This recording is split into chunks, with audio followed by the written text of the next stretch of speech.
quick while the introduction clip is going on for real apolitical news. End of day's discussion is being separated into a separate upload this time for Sunday evening. That's tomorrow night. And the music piece being Christian is going to be put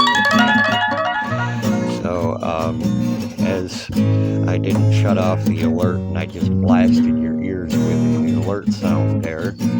Okay, so yeah, that's what's going to happen. End of day's discussion and a music clip for Sunday night this particular weekend.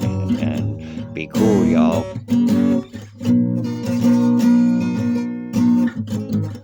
Okay. J. Patrick Morgan on the discussion of the progress of the electric scooter solar road show. And we're going to go to another clip over by the trailer to show you what I'm going to talk about concerning the trailer and some modifications there. But the big progress we have here with the scooter is we have a trailer hitch now.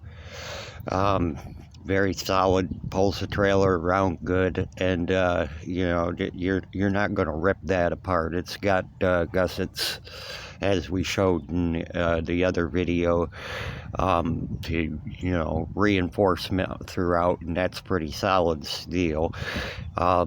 Main thing, just like with a car or a truck pulling a trailer, we have to drop a wiring harness and plug-in thing down here close to the hitch with a little slack for the shifting of the trailer when you're turning corners and so on, just like you would do with a car or truck.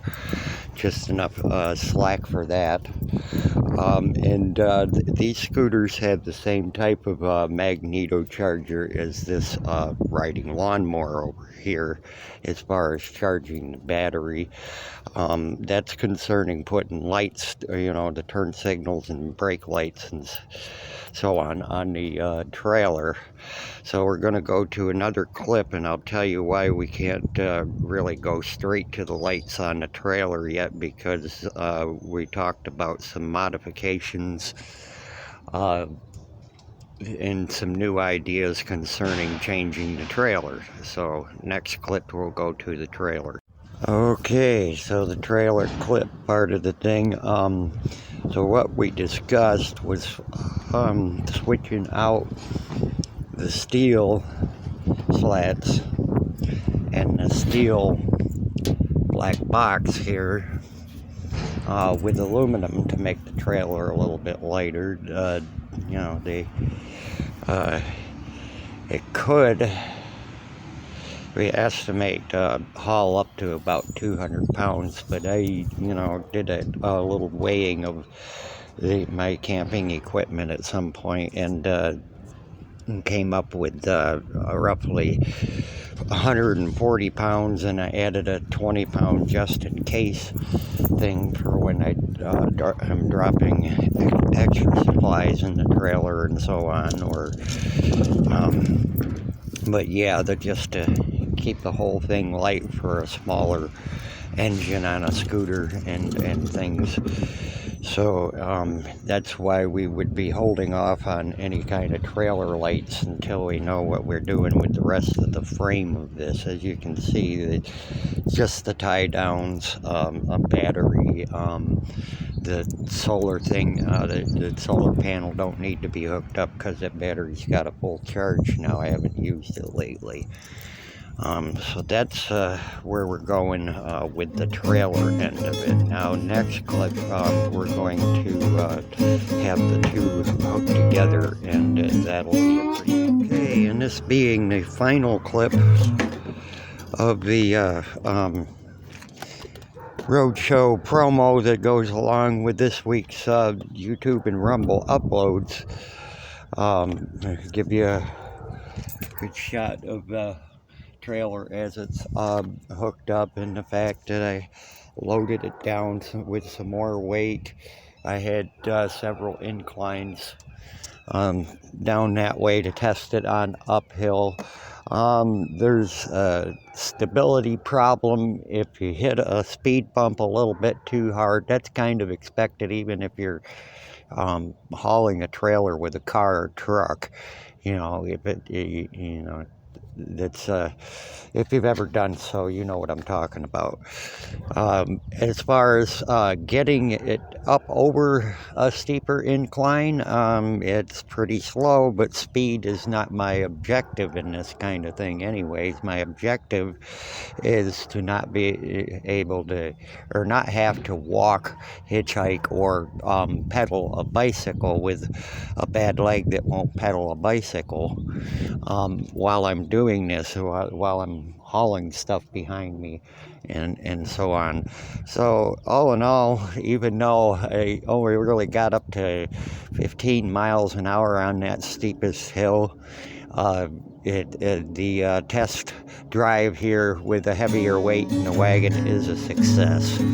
And so we'll give you more electric scooter solar roadshow promo updates next week, along with the regular video uploads. Killing it here.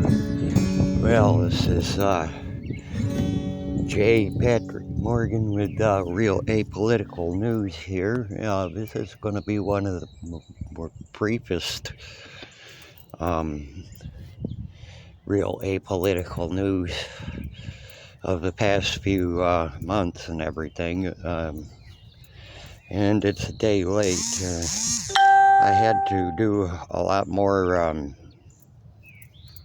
verifying and sorting around, and some of my other side fact checkers and verifiers are preoccupied with some other things, so it's kind of a tough go round with that. What I can say is that unlike with the Justin Trudeau and Canadian side of convoy things, I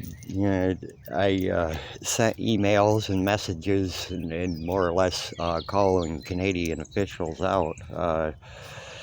Where's your intel that anybody that was going to Ottawa was going to destroy bunches of property or loot things or physically attack Justin Trudeau if he came out and made a speech or spoke to truckers or the four-wheel people who came to support truckers and so on and so forth. He called himself out because in the beginning he said it was a fringe minority, and then all of a sudden when it became obvious it wasn't a fringe minority and there was thousands upon thousands upon thousands of extra people in Ottawa, then all of a sudden that fringe minority is, oh, this is so many people, and there's so many trucks here and cars here and so many people in the streets that this is a terrorist occupation, and then called the emergency powers. It's different on the USA side because the mainstream or lamestream news, as I call it, is not really reporting on the convoy to DC at all, so to speak. If they do say anything, it's like a little 10-second or something. And I haven't found even any of those 10-second or 30-second convoy thing. It's been Ukraine, Ukraine, Ukraine, Ukraine, Ukraine, Ukraine. The place where Hunter Biden was sitting in there as a plant watching over the things going on in the country because of the Biden side of the puppeteers having their fingers all the way through very, very corrupt Ukraine. It was proven Ukraine was a bunch of bullshit the last time there was a Ukraine conflict going on a few years back and like that. So that's really, we'll get into that probably next week on Real Apolitical News, because that's what some of the side fact checkers are preoccupied with at the moment anyways, and I'll have some more stuff on that to elaborate with what I just said. But what I've been doing mainly, because a statistic analyst can get away with doing this and then be able to make accurate statements afterwards, is I've been roaming around TikTok, where a vast amount of the actual live footage of the thousands of trucks in this convoy is going on. And like that, I can hit these comments. I can see how many trolls are popping in with the mainstream narrative and stuff. You see who agreeing compared to disagreeing with the convoy and what they're saying and why they're saying it and so on, and gauge what's being said from people who are actually right there where it's all happening. Get a really good assessment of everything that's going on. That's what I can do more on my own and still be able to make an accurate report.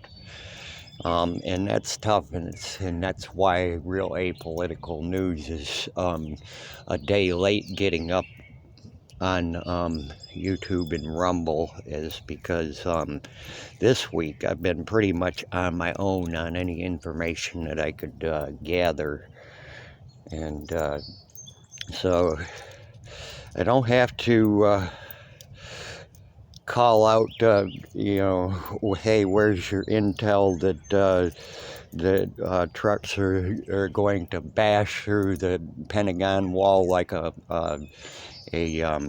plane flown by a Saudi national, or anything like that. Where's your intel? And I don't have to call them out on that, because they're really not saying much at all about the USA version of the convoy on the mainstream news.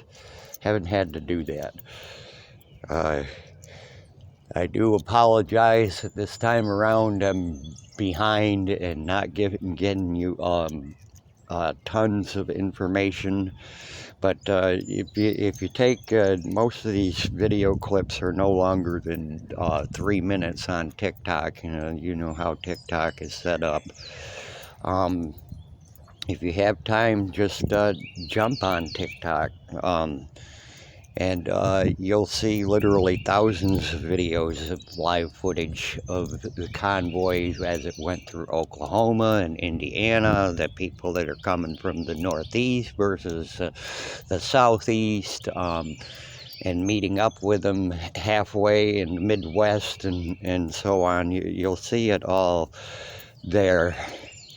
And then you can flip on the mainstream news, pick your channel, CNN, Fox, One America network, and both the Republican and the Democrat side of it. Pick your they're really not they're not giving it any weight whatsoever, because they're probably scared to, because there's thousands of them. They're trying to make it sound like, oh, there's just a few people that don't like the vaccine mandates. Well, it's more than just a few people, and we all know it. So, J. Patrick Morgan, Real Apolitical News, and I'm killing it here.